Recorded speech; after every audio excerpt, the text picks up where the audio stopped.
पशुपालक मित्रांनो, आज आपण रानामध्ये आलेलो आहेत आणि तुम्ही बघू शकता व्हिडिओच्या माध्यमातून एवढं कडक ऊन आहे आणि एवढ्या उन्हामध्ये हा एक छोटासा मुलगा आहे, सुमित नाव आहे याचं. आणि हा इतक्या शेळ्या सांभाळतोय इथं. म्हणजे असं म्हणलं जातं की महाराष्ट्रीयन मुलं किंवा महाराष्ट्रीयन जी काय लोक आहेत ते उद्योग व्यवसायात पडत नाहीत. तर आता आपल्याला असं चित्र बघायला भेटतंय की हा सुमित एवढ्या लहान वयात इतक्या शेळ्या सांभाळतोय. आणि ही आपण कुठल्या शेळी फार्मवर नाही किंवा काय नाही, असं सहजच रानात फिरत फिरत येत असताना बघितलं की इतकं जिद्दीने आणि चिकाटीने एवढ्या शेळ्या सांभाळतोय तो. तुम्ही बघू शकता त्या साईडला पण इतक्या शेळ्या आहेत आणि इकडं बांधणी पण शेळ्या चरत आहेत आणि इथं पण शेळ्या चरत आहेत. तर आता आपल्याबरोबर सुमित आहे. सुमित, इथं बस खालीवर 2 मिनटं. तर एवढं ऊन आहे. किती शेळ्या सांभाळतोय सुमित तू? सगळ्या 25 आहेत शेळ्या अख्ख्या. सगळ्या 25 शेळ्या आहेत. आणि तू कितवीत शिकतोय? काय 8वी. 8वी मध्ये. मग कसं नेमकं तुला एवढ्या सगळ्या शेळ्या आवडतात का? हो, आवडतात ना. हा, आवडतात. काय आता ह्यांना पाणी बिणी पाजायचं म्हणलं कसं काय नियोजन करतोय एवढं आता? लाईन चालू असते पाणी पाजायला. हां हां हां तिथं पाणी नेऊन पाजायचं. हां. बादली बाळा आहे. खाली बस बाळा, 1 मिनिट. हां, बादली आहे, बादलीत पाणी आणायचं. इकडे सावलेलं इकडे. हां बारकी पिल्ला आहेत त्यांना बादलीत पाणी दाखवतो. हां ना. आता ही करडण ही शेळ्या आता कधी घरी न्यायच्या ह्यांना? आता डायरेक्ट 6 वाजता. 6 वाजता घरी न्यायच्या. 6 वाजता नाही. आणि आता ही सगळ्या शेळ्या मग ह्यांना आता इकडं कडणी ही असं ऊस ही लावलेलं आहे. जर इकडं ऊसात हे धानात गेल्या तर काय शेजारी कोण ओरडतात का? नाही नाही, आम्ही जाऊनच देत नाही तिकडं. जाऊनच देत नाही ना. आता किती शेळ्या आहेत मला? सगळ्या 25 शेळ्या. तू एकटा एवढ्या शेळ्या सांभाळतोय. हा. आता घरी ह्यांना कसं नियोजन केलंय ह्यांचं? घरी शेड केलंय, जाळी मारली हा. आणि गव्हाणी फिवाणी करून हा. ओके मध्ये अख्खं. हा ना. एवढ्या उन्हात तुला असं उन्हाचा काय त्रास होतो का? नाही नाही, नाही, उलट मज्जा येते इकडं. मज्जा येते. शेळ्या सांभाळायला मज्जा येते का? हा.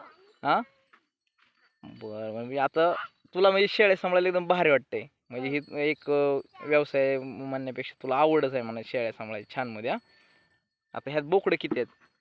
बोकडं लहान मोठी आहेत 10. 10 बोकडे आहेत. एवढ्या शेळ्या तू मस्तपैकी सांभाळतोय. हा. हा. हा. आणि दुपारी जेवायचं कसं नियोजन काय? जेवायला डब्बा सावलीत ये की इकडं, तुला जरा ऊन येतंय तुला. डब्बा घेऊन आला का? आणि कुऱ्हाडीचं काय आहे? कुऱ्हाड फटे फिटे पाडायला कुऱ्हाड. फट्ट तोडायला होय. हा. आणि काय लागून बिगून घेत नाही ना कुऱ्हाड? नाही. नक्की का? बरं बरं. आता मग जेवायला डब्बा आणि पाणी बिणी प्यायला आणलंय का सोबत? पाणी बाटली तिकडं हा ना. लिंबाला अडकावली. लिंबाला अडकली का? आता तुला जोडीदार कोण कोण आहे? जोडीदार एक लहान भाऊ आहे माझा, तेवण मीच येतो. हा ना. मग तुम्हाला घरापासून इथपर्यंत शेळ्या आणायला काय अडचण? म्हणजे इकडे काहीच धानात नाही. इकडं तिकडं पळा काही ना नाही. काय? काहीच नाही. म्हणजे मस्तपैकी इकडं आणून सोडायचं. म्हणजे आता सुट्ट्या आहे काय शाळेला नेमकं? हा, सुट्टी का तूच घेतोय मनाने? मीच घेतोय मनाने सुट्टी. मनाने सुट्ट्या घेतोय. शाळेत कधी जातोय? शाळेत आत्ताच नाही जायचं हां, आणि 2-4 दिवसांनी जाणार आहे. 2-4 दिवसांनी जाणार आहे होय. मग काय नेमकं तुला काय म्हणजे असं शेळ्या सांभाळायला असं भारी वाटतं का एकदम? हा. म्हणजे व्यवसायाच्या माध्यमातून. हां, हा. घरच्यांचं काय म्हणणं आहे? शेळ्यात सांभाळ का शेळ्या जमानतात का? शाळेत खवळतात का? म्हणतात पण मला आवड आहे नाद. नाद. हा. नाद एकच नंबर आहे का तुझा? इथं हरभरा पण आहे. हा, बरं. म्हणजे आता एवढ्या शेळ्या मस्तपैकी सांभाळ. इकडे भैया ये इकडे सावली, चल श्याम. आता ह्यांना पाणी दाखवायला कधी घेऊन जाणार? पाणी आता 2 वाजता. 2 वाजता. इकडे न्यायचंय का? हा. 2 वाजता. हा. बर भैया सुमित जाधव एकदम मस्तच काम करतोय तू.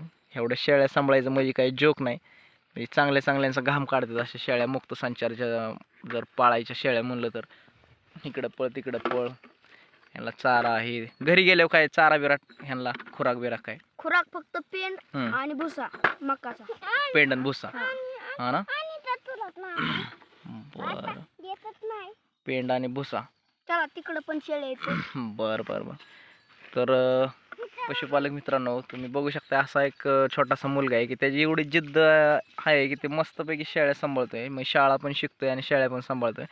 म्हणजे मुद्दामच असा व्हिडिओ बनवला आहे मी की बऱ्याचशा माणसांचा समज असतात की महाराष्ट्रीयन मुलं जे आहेत ते उद्योग व्यवसायात पडत नाहीत. तुम्ही बघू शकता ही एक असा कणखर एक ही जी जिद्द आहे आणि ही चिकाटी आहे आणि एवढी जी धमक आहे ती फक्त एका गावातल्या मुलालाच म्हणजे अशा दणकट जो काय ओरिजिनल ग्रामीण वातावरणात वाढलेला मुलगा आहे अशाच मुलाला अशी एक पॉवर असते की एवढी जिद्द असते की अशा एवढ्या उन्हामध्ये शेळ्या सांभाळायच्या. आता काय काय मुले एवढ्या उन्हात आले तर लगेच आजारी पडतात, पण ही सुमित जी आहे ती एवढ्या उन्हामध्ये शेळ्या सांभाळतोय आणि त्याला एक नाद आहे, तो नाद तो पूर्ण करतोय. तर व्हिडिओ शेवटपर्यंत पाहिल्याबद्दल धन्यवाद.